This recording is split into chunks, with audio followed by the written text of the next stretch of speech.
başka. Durup da bir baksan, bir ucu Sultan Mehmet, öbürü Mimar Sinan. Feyz almadan gidersin Yunus ve Mevlana'dan. Kaldırıp başını yerden semaya bakmazsan, destanlar yaşanan topraklar üstündesin. Bereket yüklü alemlerin iklimindesin.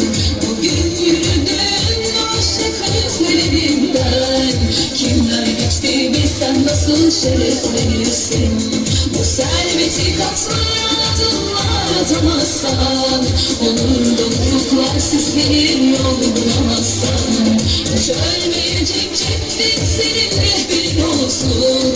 Kanında var bu atalet, sen Türk çocuğusun.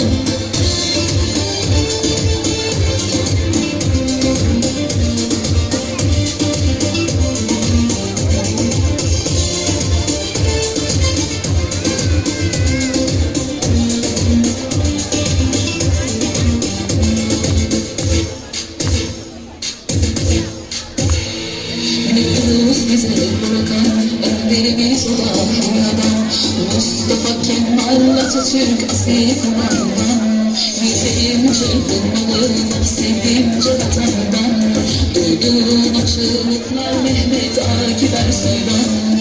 Destanlar yaşanan topraklar üstündesin. Bereket yüklü alemlerin iklimindesin. Bugün yürüdüğün aşık yüzlerinden kimler geçti bilsen nasıl şereflenirsin. Bu serveti katlayan adımlar atamazsan, olur da ufuklar sislenir